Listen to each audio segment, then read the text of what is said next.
자, 오늘은 자기장 마지막 파트고요. 온라인으로 진행되는 마지막 수업인 상호유도를 한번 배워볼 예정인데요. 상호유도란 이렇게 솔레노이드 코일이 두 개가 연속으로 나오고 솔레노이드 코일끼리 상호작용을 하는 이런 상태가 보통 상호유도된다라고 표현하는 건데요. 그러면은 상호유도는 한쪽에서는 전류가 흐르고요. 한쪽에서는 전류 흐르는 장치가 없는 이런 상태에서 왼쪽 처음 전류가 흐르는 1차 코일에 흐르는 뭐가 변할 때? 전류가 변할 때 전류의 세기 혹은 방향 뭐든 상관없어요. 전류가 변할 때 근처에 있는 다른 2차 코일에 자기력 선속의 변화가 생기면서 이거에 대해서 방해하는 방향으로 전류가 흐르는 현상을 우리는 상호유도라고 불러요. 그래서 여기다가 적어 놓을 건데 한쪽 코일, 즉 왼쪽 1차 코일에 흐르는 전류의 세기 또는 방향이 변할 때 전류가 변할 때라고 쓸게요. 세기가 변해도 되고요. 혹은 방향이 변해도 돼요. 전류가 변할 때 근처에 있는 다른 코일, 즉 오른쪽 2차 코일에 유도 기전력이 발생하는 현상, 요걸 우리는 상호유도라고 부릅니다.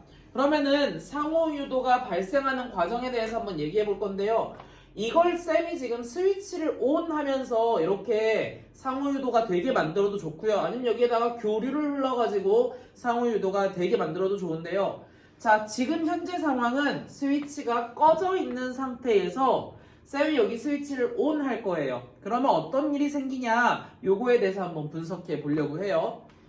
맨 처음에 스위치가 열려 있는 상태, 즉 전류가 흐르지 않는 상태다라고 하면은 요쪽 1차 코일에 흐르는 자기력 선속은 아예 없어요.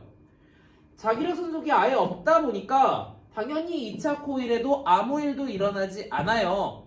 전류가 흐르지 않고 있다고. 그런데 어떤 순간에 전류가 흐르느냐라고 하면은 1차 코일의 스위치를 닫는 순간에는 전류가 흐를 수 있어요. 한번 해볼게요. 1차 코일의 스위치를 닫으면 1차 코일에 흐르는 뭐가 생겨요? 전류가 생겨요. 전류가 증가하게 된다. 1차 코일에 흐르는 전류가 지금 빨간색 방향으로 증가하게 됩니다. 그러면은 1차 코일에는 요 방향으로 해서 자기력 선속이 생깁니다. 그래서 파란색처럼 오른쪽 방향의 자기력 선속이 증가하게 돼요. 오른쪽 방향으로 지금 그림에 나와 있는 것처럼 오른쪽 방향으로 자기력 선속이 증가하게 됩니다. 자, 그러면은 1차에 있는 전류의 증가로 인해서 1차의 전류의 증가로 인해서 1차 코일에 흐르는 뭐가 증가하게 된다? 자기력 선속이 증가하게 되고요. 이걸로 인해서 2차 코일에 흐르는 자기력 선속도 증가하게 됩니다. 2차 코일에 흐르는 자기력 선속도 증가하게 됩니다. 자, 그러면은 2차 코일 입장에서는 어떨까? 2차 코일에는 갑자기 오른쪽으로 가는 자기력 선속이 생기다 보니까 나는 아무것도 없었는데 갑자기 내 몸을 이렇게 통과하는 자기력 선속이 생기면 그거 좋아요? 싫어요? 싫죠. 그러면은 방해하는 방향, 즉 왼쪽 방향으로 내부에서 자체적으로 자기력 선속을 만들게 된다.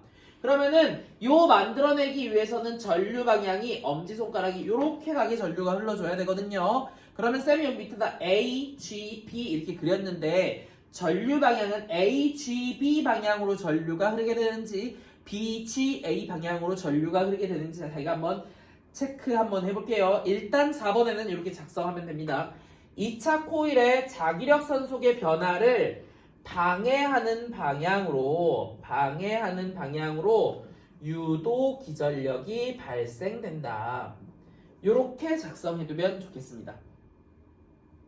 자, 그래서 여기서 이제 상호유도의 전류 방향을 한번 분석해 볼 건데 A, B 이렇게 적어 놓으시고요. A, G, B 방향인지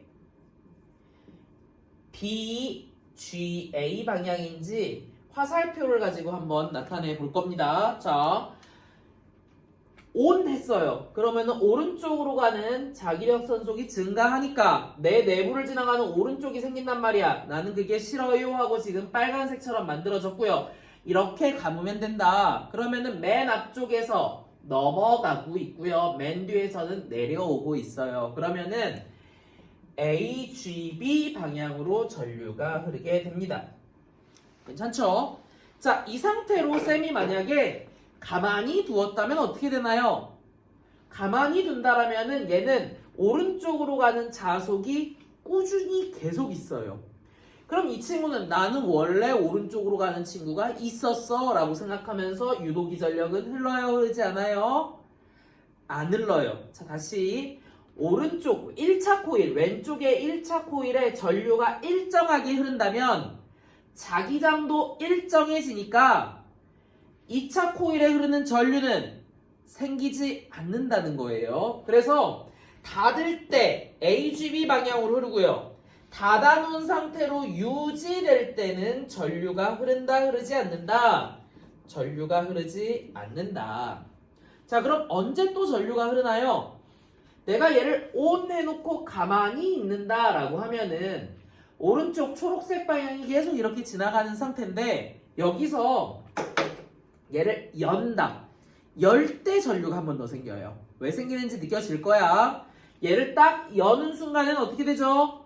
이 초록색으로 가던 게 갑자기 이 친구가 끊어지게 된단 말이죠. 그러면은 이 2차 코일 입장에선 나 원래 오른쪽으로 가고 있는 게 있었는데 갑자기 이게 없어지잖아. 좋아요? 싫어요? 싫죠? 그러면은 다시 만들어져라 라고 하고 이쪽 방향으로 자기력선을 만들어내게 됩니다. 열 때 얘기하고 있어요. 그러면은 요렇게 전류가 흐르기 하기 위해서는 요렇게 나와야 되고 그러면은 제일 마지막 방향 보면 알 수 있죠? 내려가야 되는 거예요. 그럼 여기가 내려가게 돼서 BGA 방향으로 전류가 흐른다. 그래서 화살표를 반대 방향으로 이렇게 그려주면 됩니다. 혹은 BGA 방향으로 전류가 흐른다 라고 써줘도 괜찮습니다. 그래서 메커니즘은 이런 식으로 찾는 거예요. 그래서 왼쪽에 있는 1차 코일의 I1이 변하면 I1의 변함이 누구를 일으키고 1차 코일의 자속의 변화를 일으키고 이 1차 코일의 자속의 변화는 중간의 철심을 따라서 싹 다 2차 코일로 갑니다. 그럼 얘는 2차 코일의 자속의 변화를 일으키고요. 이거에 의해서 뭐가 만들어진다? 유도 기전력이 생긴다. 이런 식으로 접근해주면은 괜찮을 것 같습니다. 그래서 이렇게 해서 첫 번째로는 방향은 직접 싫어요 하는 방향으로 렌츠 법칙으로 찾아주면 되고요. 두 번째는 세기에 대해서도 한번 분석해 볼 건데 지금 쌤이 한 말에 모든 것들이 다 담겨 있습니다. 1차 코일의 가문수, 2차 코일의 가문수가 각각 N1, N2일 때 2차 코일을 통과하는 자기력 선속 변화량 파이2는 1차 코일을 통과하는 자기력 선속의 변화량 파이1이랑 비례하고요. 파이1은 그런데 1차 코일에 흐르는 전류의 변화량과 비례하게 되므로 파이2는 파이1 그 다음에 I1과 전부 다 비례하게 되고 그러면 2차 코일에 발생하는 유도기 전력 V2는 다음과 같다라고 써져 있는데 어떻게 쓰면 되냐면요. 우리 수준에서는 일단 이렇게 쓰면 돼요. 자, 나 뭐 구하고 싶죠? 2차 코일에 해당되는 유도기 전력 구하고 싶어요. 그러면은 V2는 자, 크기를 구하고 싶다? 패러데이 법칙. 그러면은 2차 코일이니까 여기에 2차 걸 쓰는 거예요. N2 델타 T분의 델타 파이 2 이렇게 집어넣어주면 된다고요. 그런데 얘가 누구하고 비례한다고요? N2하고 비례하고 델타 T에 얘가 원이랑도 비례하는데 이 원이 곧 전류의 변화하고 똑같잖아. 그래서 여기를 델타 I 이렇게 써줄 수 있대요. I1 이렇게 써줄 수 있다는 거예요.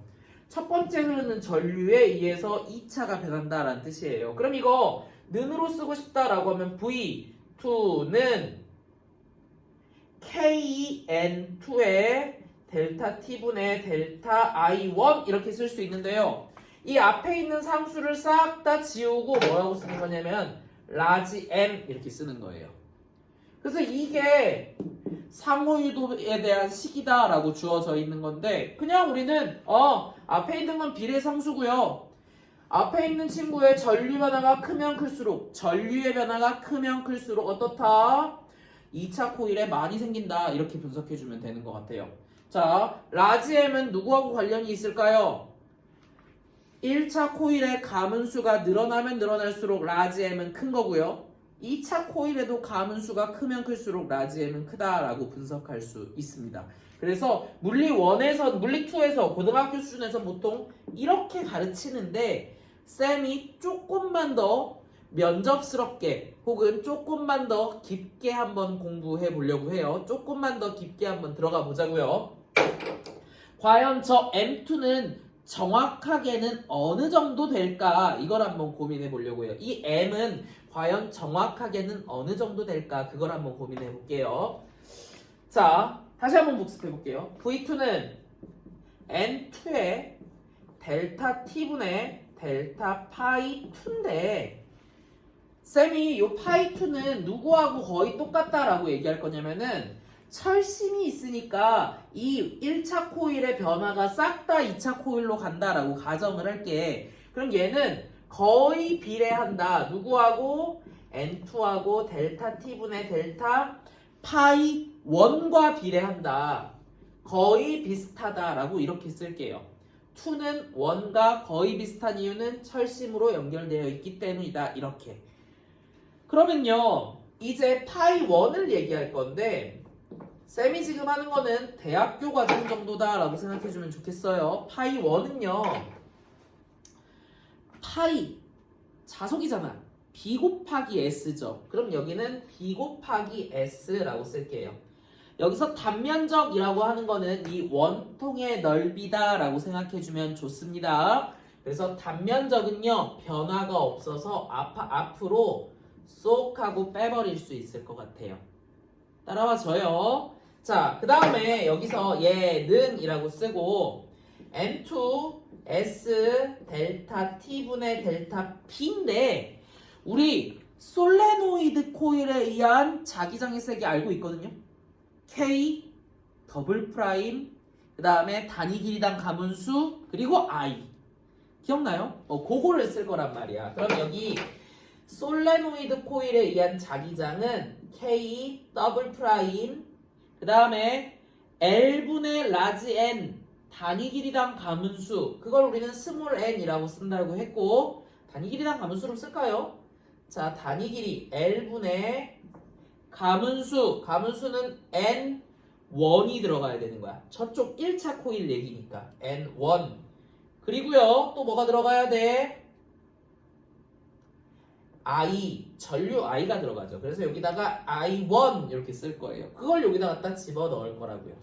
그럼 여기는 K, L분의 NI, 1의 N1의 I1이 되고요. 자, 불 조금 더 켤게요. 안 보일까봐. 자, 그 다음에 저기서 상수다 싶은 것들은 싹 다 앞으로 뺄 거예요. 자, 여기서 K값 변화 없죠? K 더블 프라임 변화 없지? 그럼 앞으로 빼는 거고 N 1차 코일의 가문수 변화 없잖아요. 시간 지나도. 그럼 걔 앞으로 뺄 거고요. 1차 코일의 길이도 변화 없으니까 앞으로 빼는 거야. 하지만 1차 코일에 흐르는 전류는 자꾸 바뀌죠? 그럼 델타를 바깥으로 벗어날 수가 없는 거예요. 그럼 얘는요. 이렇게 쓸 수 있어. 얘는 자, 앞으로 뺄게요. 빨간 거 K L분의 N1 있고요. 그 다음에 여기 이 친구도 그대로 써보자. N2S 이렇게 나오는 거고요. 그 다음에 델타 T분의 델타 I1 이게 되는 거예요. 따라가시나? 자, 여기 보이고 있는지 잘 모르겠네요. 자, 그러면 요 부분은 싹 다 상수다라고 얘기할 수 있는 거 아니야? 그러면은 얘는 이 부분을 싹 다 뭐라고 쓰는 거냐면 라지 M이라고 쓰는 거예요. 그러면 라지 M 델타 T분의 델타 I1 이렇게 되는 거지. 그래서 저 라지 M이 크게 하고 싶다. 상호 유도가 잘 되게 하고 싶다. 전류가 많이 흐르게 하고 싶다. 이걸 위해서는요. 첫 번째 방식은 당연히 I가 많이 흐르면 많이 흐를수록 많이 생기는 거고요. V가 커지니까. 그 다음에 가문수, 1차 코일의 가문수가 클수록 M값이 크는 거예요. 두 번째는 M값을 키우기 위해서는 1차 코일의 가문수가 클수록 2차 코일의 가문수가 클수록 단면적이 넓을수록 얘는 짧을수록 커진다라고 하는 거예요. 그래서 이 부분까지는 우리 교육과정은 아니다. 하지만 면접에서는 얼마든지 물어볼 수 있는 부분이니까 우리는 저렇게도 유도해낸다라는 거를 쭉쭉쭉쭉쭉쭉 한번 유도해보는 것도 나쁘지 않다고 생각해서 쌤이 한번 해줘봤습니다. 하지만 쌤, 저는 그냥 교육과정에 있는 것만 맞출 거예요. 그러면은 요 수준만 해도 충분하다고 봅니다. 괜찮죠? 자, 다음으로 실제로 시험 문제는 어떻게 낼 건데? 라고 물어볼까봐 예시 문제를 하나 넣어줬는데요. 1차 코일에 흐르는 전류를 변화시킬 겁니다. 자, 이렇게요. 자, 1차 코일에 흐르는 전류를 A 구간, B 구간, C 구간 저런 식으로 변형을 줘봤어요. 자, 그러면은 이거에 의해서 1차 코일에 흐르는 전류에 의해서 2차 코일에 전류가 흐르게 되는데 과연 어떤 형태로 나타날 것이며 과연 왼쪽으로 전류가 흐를지 오른쪽으로 전류가 흐를지 요 정도를 우리가 맞춰낼 수 있으면은 우리 시험 문제는 풀어낼 수 있다라고 하는 거예요. 자, 해볼게요. 자. 첫 번째는요, 지금, 얘가 이렇게 써있긴 하지만 실제로는 지금 바뀌고 있다라고 생각해주세요. 이거 내가 입력하는 건데 바뀌고 있다라고 생각해줄게요. 그리고 현재 방향이 플러스 방향이다라고 설정할 건데, 첫 번째 A 구간에서는 전류가 점점 증가하고 있어요? 감소하고 있어요? 증가하고 있죠. 자, A 구간에서는 과연 여기 R이라고 놓고 요 왼쪽을 A, 오른쪽을 B라고 놓으면은 ARB 방향으로 전류가 흐르는지 BRA 방향으로 전류가 흐르는지 직접 찾아보세요. A 구간에서는 어느 방향으로 전류가 흐르는가? 자, 두 번째 B 구간에서는 어느 방향으로 전류가 흐르는가? 세 번째 C 구간에서는 어느 방향으로 전류가 흐르는지를 직접 한번 찾아보세요. 지금 해보세요. 현재 방향대로 전류가 흐른다라고 가정하고 풀면 됩니다. 첫 번째 할 일은 방향 찾기. 두 번째 할 일은 과연 그래프 개형은 어떻게 될까? 그거 추론하기. 딱 1분 줄 테니까 풀어보세요.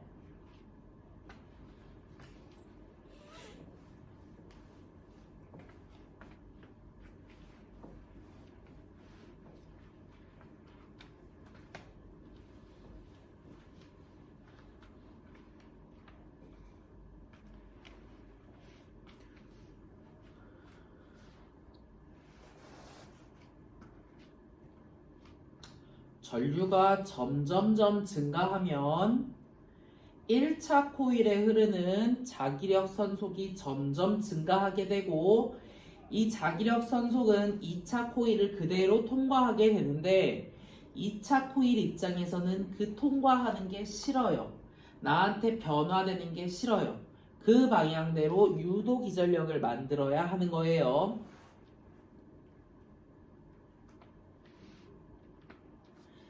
B 구간은 전류가 일정한 구간이네요. 전류가 일정하다라는 말은 1차 코일에 흐르는 자속이 일정하고요. 1차 코일이 만드는 자속이 일정하고요. 그러면 당연히 2차 코일을 지나는 자속도 일정해요. 변화가 없어요. 변화가 없으면 전류는 흐르지 않겠죠. C 구간은 다시 철심에 흐르는 전류가 변하니까 철심을 지나는 자속도 변하고요. 자속의 변화가 싫은 방향으로 2차 코일에 유도기 전력이 생길 거예요. 어느 방향일지 직접 구해보면 됩니다. 자, 할게요. 자, 0초부터 t0까지는요. 점점점 전류가 증가하고 있어요. 점점점 이 방향의 전류가 증가하고 있다고. 그러면요. 당연히 증가하게 되면 그쪽 방향으로 만드는 자기장의 세기가 세지지. 그럼 이렇게 감았을 때 자기장은 오른쪽 방향이 나오는데 이 오른쪽으로 통과하는 자속량이 점점 증가하게 된다고요. 그러면 2차 코일을 지나가는 자속의 양도 점점 증가하게 되니까 2차 코일 입장에선 이게 싫어요. 싫으면 반대 방향으로 자기 나름대로 자속을 만들어내는데 그 방향은 이렇게 감아주면 되는 거예요. 이렇게 감아주면은 이렇게 감아주면 뒤쪽으로 가서 이렇게 전류가 흐르게 됩니다. 그러면은 0부터 t0까지의 방향은 어떻게 되나요? A, R, B 방향으로 전류가 흐른다. 이렇게 찾아주면 되고요. 두 번째, B 구간에서 어떻게 되냐라고 하면은 전류가 많이 흐르긴 하는데 일정하단 말이죠. 일정하다라는 말은 자속이 변화가 없이 점점 많아지지 않고 변화가 없이 일정해요. 그러면은 당연히 2차 코일을 통과하는 자속도 오른쪽으로 가는 양이 많기는 한데 이거에 변화가 없이 일정하단 말이에요. 일정하면은 전류가 흐르지 않아요. 변할 때 전류가 흐르는 거야. 일정하면은 그럼 여기서는 전류가 흐르지 않는다. 이렇게 표현하는 거예요. 전류가 흐르지 않는다는 건 유도기 전력이 안 생겼다는 얘기고요.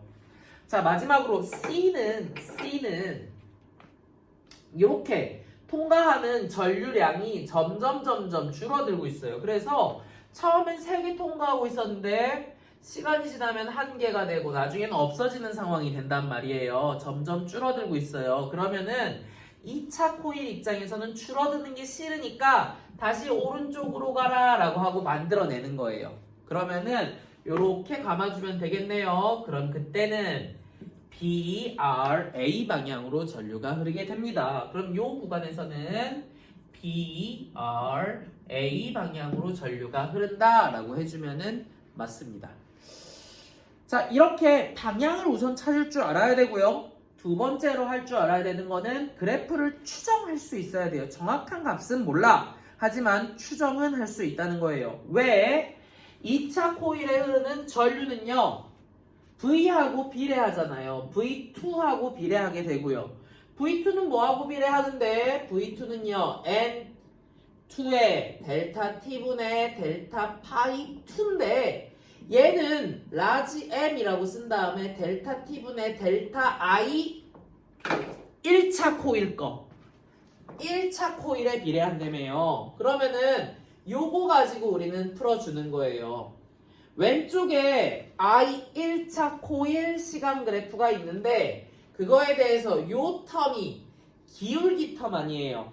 기울기가 곧 얘하고 관련이 있구나 라고 생각해주면 되는 거지. 그러면은 A 구간에서는 기울기가 가파르고 일정해요. 그렇다라고 하는 거는 큰 값을 갖고 일정하다 이렇게 가주면 되고요.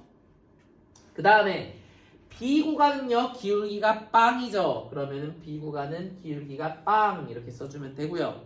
C 구간은 어떻게 되냐면은 음수인데 기울기가 A보다는 완만하네요. 그쵸? 그러면 얘는 여기가 만약에 A에서 2차 코일의 유도기 전력이 이거 V다 라고 하면은 여기는 얼마만큼 생기겠어?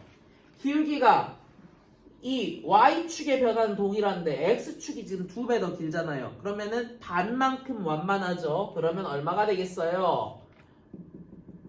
마이너스 2분의 V라고 써주면 되는 거예요. 그래서 이게 유도기 전력의 크기고 유도기 전력과 동일한 크기로 I2가 만들어진다라고 생각해주면 개형도 이런 식으로 나와주면은 완벽하다라고 표현할 수 있습니다. 그래서 2번 A에서 2차 코일의 유도기 전력이 V라면 BC에서 유도기 전력의 크기를 구하세요. VB는 얼마? M의 델타 T분의 델타 I1인데 이 부분이 0이 되니까 얘는 빵이 되는 거고요. VC도 똑같긴 한데 얘는 아깝게 만약에 V다 기울기 A가 V다 라고 하면 얘는 2분의 V가 되죠. 그래서 얘는 2분의 V다 이렇게 기울기가 2배 2분의 1배니까 여기도 2분의 1배 라고 적어주면 되는 겁니다. 이렇게 푸는 거예요. 자, 요런 유형이 시험 문제에 등장하게 될 거니까요. 너희는 방향 찾을 줄 알아야 되고요. 기울기가 뭘 의미하는지를 볼 수 있으면 됩니다. 자, 마지막 변압기인데요. 이미 변압기는 쌤이 너무나 많이 설명을 했어요. 통합과학 시간에 설명했고 그리고 또 어디서 설명했어요? 이미 앞에서 설명을 했습니다. 자기장 할 때. 하지만 한 번 더 풀어주도록 할게요. 자기장할 때 아니고 전력할 때 한번 쌤이 이미 해줬던 부분입니다. 당연히 시험 문제는 여기에서 등장하게 될 거예요. 자, 상호유도의 이용인데요. 왼쪽에 코일 있고요. 오른쪽에 또 코일 있네. 왼쪽에 전류 변화로 인해서 오른쪽에 전류 변화가 생기죠. 왼쪽에 전류 변화로 인해서 오른쪽에 전압이 생기고 전류가 생깁니다. 그럼 얘는 언제 이용하냐? 왼쪽에 전류가 흐르긴 하는데 전력이 동일하게 가면서 변압을 시켜주는 게 이 친구의 목적이에요. 변압기는 언제 쓴다? 전압을 변화시킬 때 쓴다. 자, 한번 해볼게요. 자, 그러면 여기서 알아야 될 건 뭐냐? 두 가지를 알아야 된다라고 했는데 첫 번째는 에너지 손실이 없다. 그래서 전력이 일정하다. 이렇게 가라 그랬고요. 두 번째는 왼쪽에서 주는 자속의 변화는 싹 다 오른쪽의 자속의 변화로 이어진다. 요거요. 요거. 그래서 이 두 개를 가지고 풀면 됩니다. 자, 첫 번째 1차 코일에서 시간당 변하는 자기력 선속과 2차 코일에서 시간당 변하는 자기력 선속은 같다. 그럼 여기에다가 쌤 이렇게 쓸게요. 델타 파이 1과 델타 파이 2는 어떻다?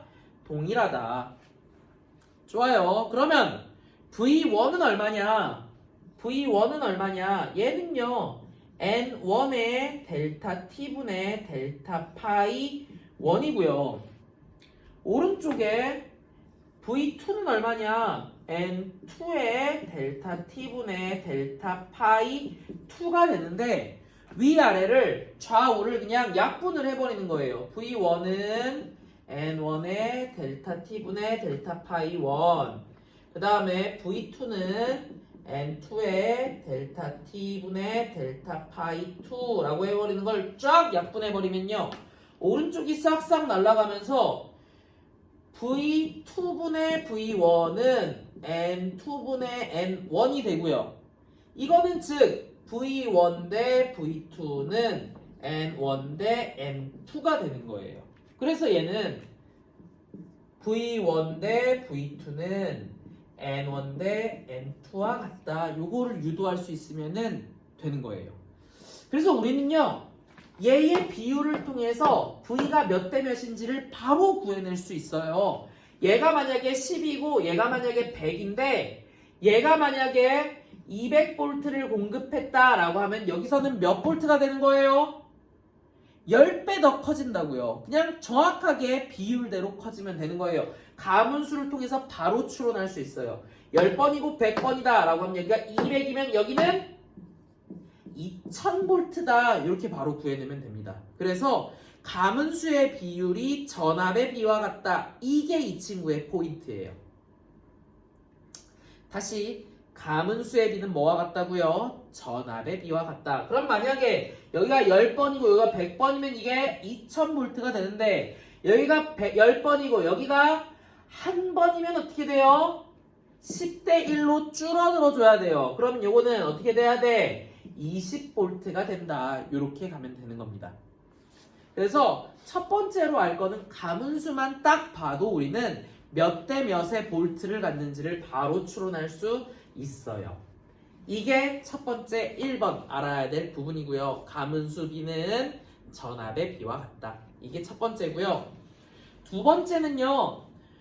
에너지 손실이 없다면 이라는 가정이 있어야 돼요. 에너지 손실이 없다면 혹은 변환에 대해서 효율이 100%다 라고 하면은 1차 코일에 흐르는 전력과 2차 코일에 흐르는 전력이 같다. 즉 P1과 P2가 같다. 이렇게 접근을 하는 거예요.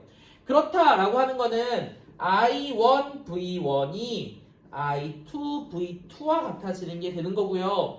그러면 이때는 I1 대 V1, I1 대 I2는 뭐와 같아지는 거죠? V2, 1일 때 2가 되는 거예요. V2 대 V1과 같다라고 얘기할 수 있는 거예요. 여기다 하나 더 쓴다라고 하면은 N을 쓴다라고 하면 어떻게 되겠어요? N2 대 N1이라고 써주면 돼요. 왜? N은 V하고 비례하니까. 이렇게 접근해주면 됩니다. 그래서 얘는 너무나 많이 우리가 이미 앞에서 다 다뤘었기 때문에 이 정도로만 이야기하고 넘어가도록 할게요. 그래서 우리 상호유도 어디에서 쓰여요? 라고 한다면 첫 번째로는 변압기에서 쓰입니다. 자, 그 외에 상호유도 어디에 또 있는데요? 라고 한다면 요즘에 이거 너무 많죠? 너무 많죠? 무선 충전기에서 쓰여요. 이거 맥세이프 무선 충전기 아니면 삼성의 무선 충전기 이런 거 있잖아요. 여기에는 전부 다 상호유도가 쓰이는 거예요. 어떻게 충전되는 건데 여기 핸드폰에 이 뭐라고 하지? 코일이 잔뜩 있고요. 실제로 열어보면 있습니다.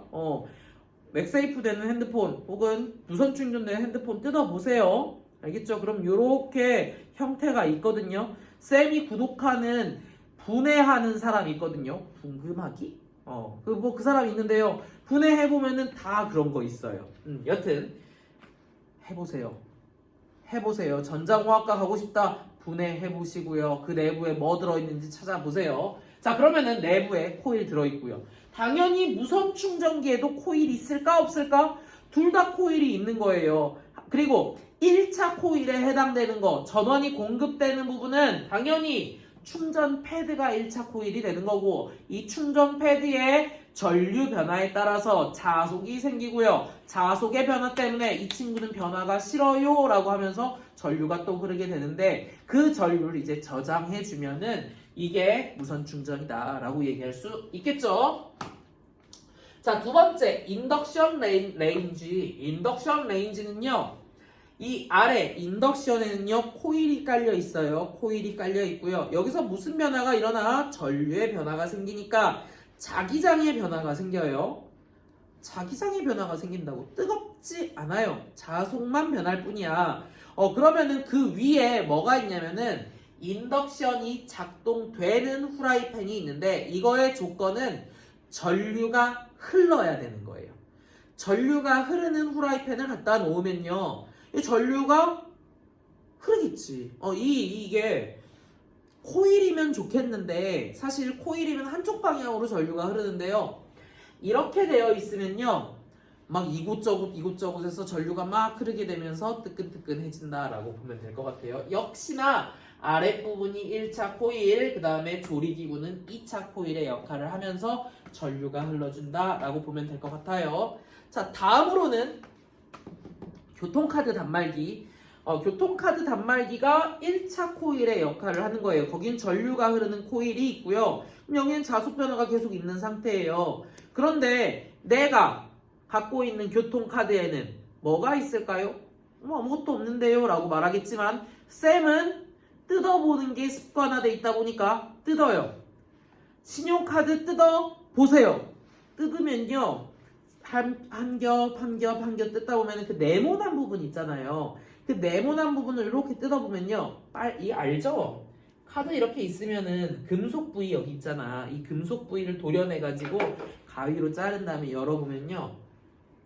칩이 하나 들어있고요. 직접회로 칩이 하나 들어있고 칩 주변은 이렇게 뱅글뱅글 이렇게 코일이 감싸고 있거든요. 그러면은 평소엔 전류가 안 흐르니까 아무것도 이 직접회로에 저장되지 않지 정보가. 그런데 이 교통카드를 딱 갖다 대는 순간 거기서 찍찍찍 정보를 주고받으면서 전류가 많이 흐르면서 여기서 순간적으로 자속의 변화가 생기고 자속의 변화 때문에 전류가 흐르면서 직접회로에다 내가 가진 돈이 얼마다 얼마만큼 깎아주세요 이런 것들이 딱 기록되게 되는 거예요.